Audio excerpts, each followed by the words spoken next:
नमस्कार दोस्तों, हम कलाम पब्लिकेशन के टच सबक से सूचना प्रौद्योगिकी के आधार पढ़ रहे हैं।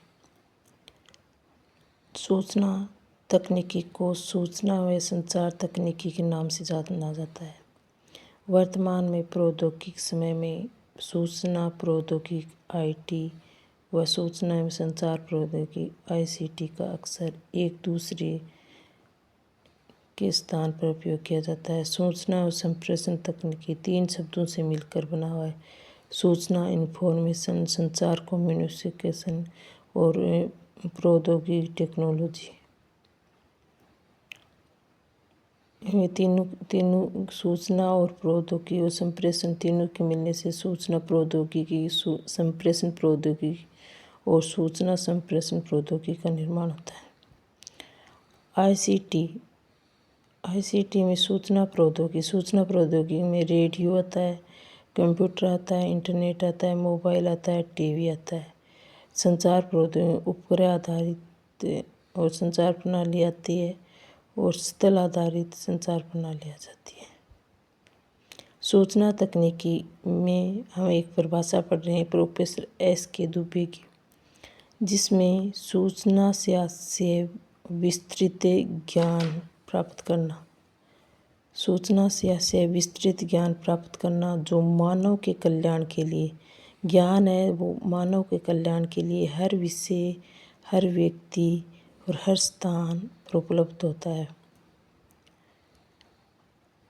आंकड़ों को एकत्रीकरण और संचय, आंकड़ों को सूचना में परिवर्तन और सूचना को विश्व के कोने कोने में स्थित व्यक्तियों और समाजों में संचार तकनीकी की सूचना तकनीकी है।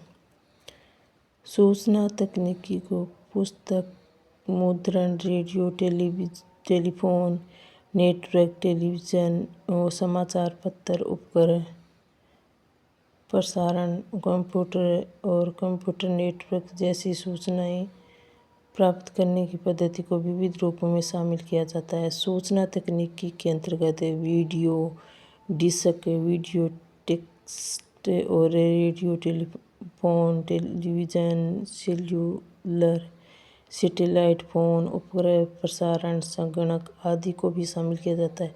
सूचना तकनीकी के बारे में पढ़ते हैं कि संचार का एक माध्यम का यह रास्ता जिसमें सूचना एक स्थान से दूसरे स्थान पर पहुंचती है।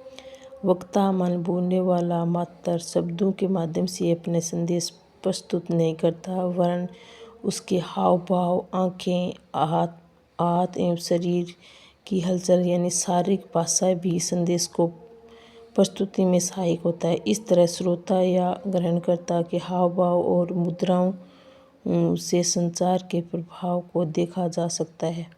दूसरी ओर अप्रत्यक्ष प्रक्रिया भी होती है। सूचना है ना अप्रत्यक्ष प्रक्रिया हो जाती है, जैसे मोबाइल के माध्यम से प्राप्त होती है, वो अप्रत्यक्ष होती है। प्रत्यक्ष होता है जो सामने होता है वो होता है, अप्रत्यक्ष होता है जो सामने नहीं होता है, जिसमें श्रोताओं और ग्रहणकर्ताओं रेडियो, टेलीविज़न, समाचार पत्र, पत्रिकाएं आदि जन संचार के माध्यम द्वारा संदेश ग्रहण करता है।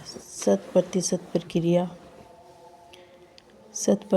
प्रक्रिया जाने तो संप्रेषण, चिट्ठी, पत्री आदि का सहारा लिया जाता है। Radio, television, movie, mobile, telephone प्रणाली का वर्तमान समय में संप्रेषण में विविध विधियाँ हैं और प्रारंभ में संप्रेषण का मुख्य रूप मौखिक और लिखित है।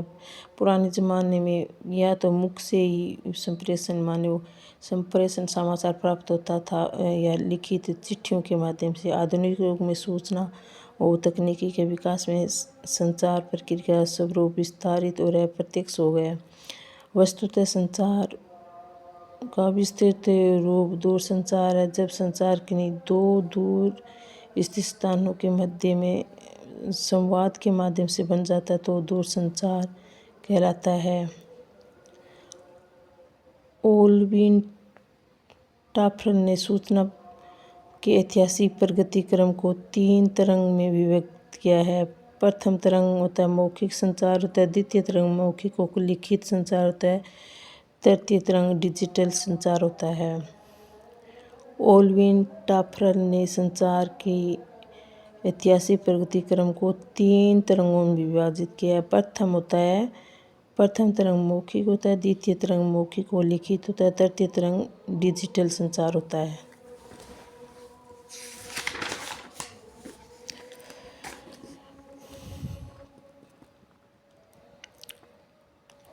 सूचना विभिन्न स्रोतों से प्राप्त होती है, जैसे किसी व्यक्ति से पूछकर, किताब, पत्र पत्रिकाएं पढ़कर सूचनाओं के विभिन्न स्रोतों से ठीक ढंग से जानकारी प्राप्त करना, चित्र, फोटोग्राफी, फिल्म देखकर, रेडियो, टेप सुनकर आदि इस प्रकार प्राप्त करने, सुरक्षित रखना और ठीक समय पर ठीक ढंग से इसका उपयोग करना बहुत ही ज़रूरी है। सूचना प्राप्ति और इसको ठीक तरह से नियंत्रित और व्यवस्थित करने में इस तकनीक को सूचना एवं संप्रेषण तकनीक कहा जाता है।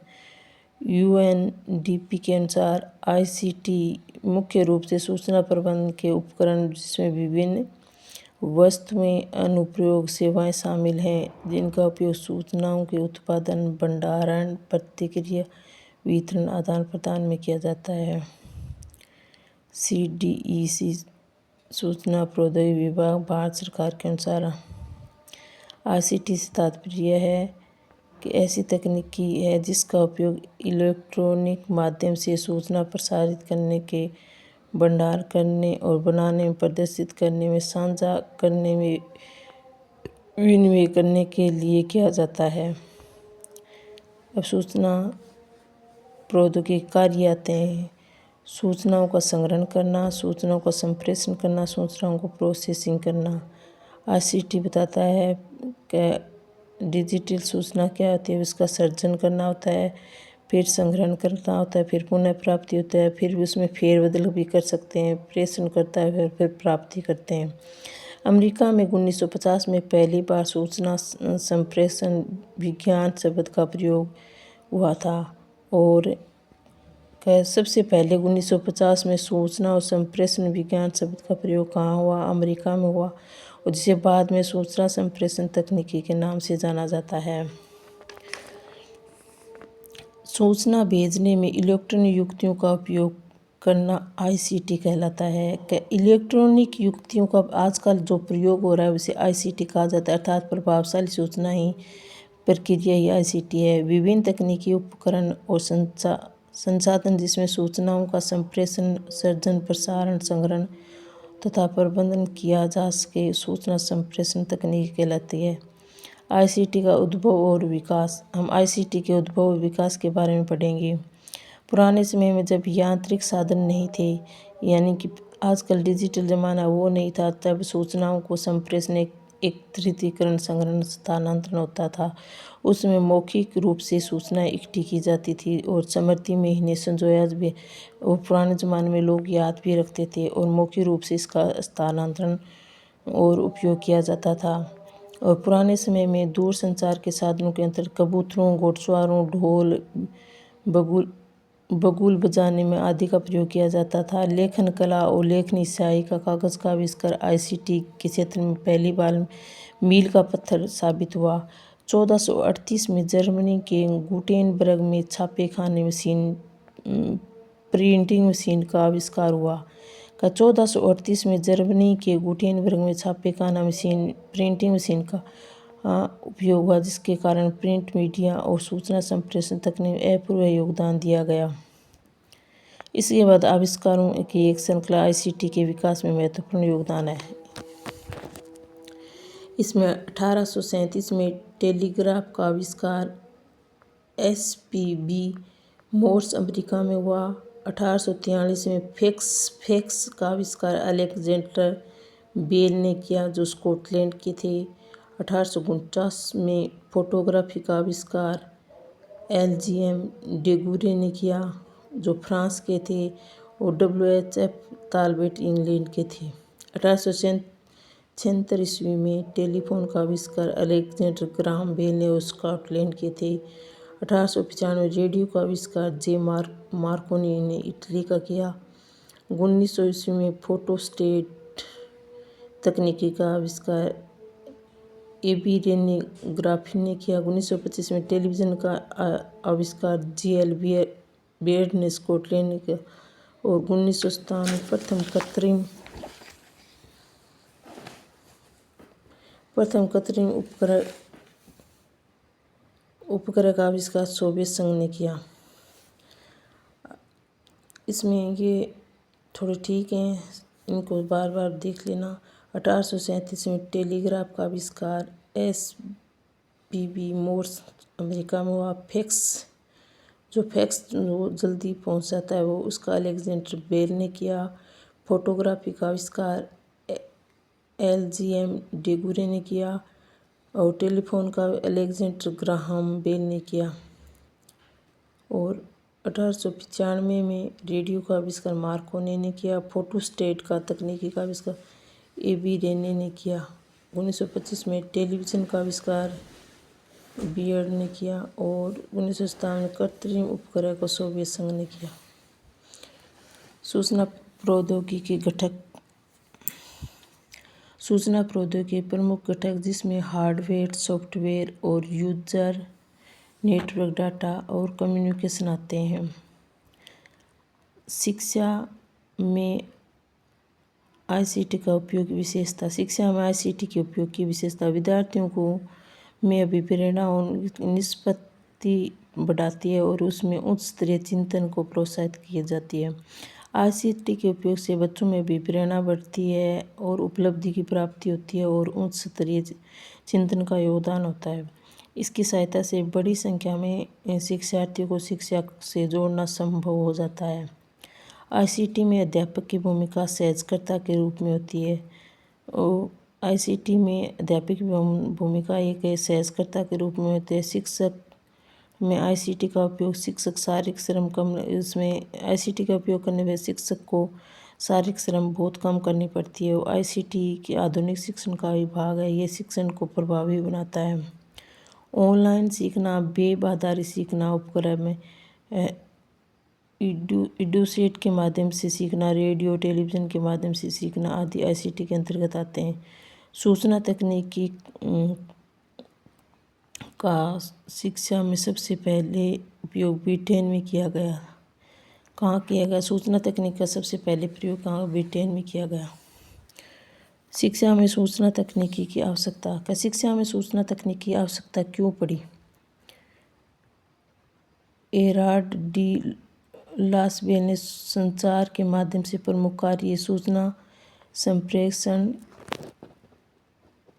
सूचना विश्लेषण और सामाजिक मूल्यों और ज्ञान का संप्रेषण और व्यक्तियों मनोरंजन कराना। हेराल्ड लोसबेल ने संचार के कार्य में ये परिभाषा दी है: सूचना का संग्रहण करना, उसका प्रसारण करना, सूचना का विश्लेषण करना, सामाजिक मूल्यों और शैक्षणिक व्यक्तियों को मनोरंजन करना। शैक्षणिक आवश्यकताओं की मांग की पूर्ति हेतु प्रभावशाली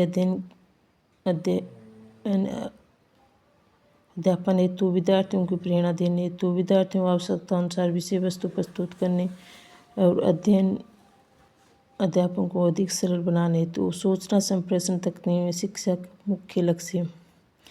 शिक्षा में अनुसंधान जनित विषय सामग्री को अधिक संचार करना, वर्तमान पीढ़ी को साइबर शिक्षा एजेंस की भांति प्रस्तावित करना। वर्तमान में ये सूचना संप्रेषण तकनीकी मुख्य लक्ष्य क्या है?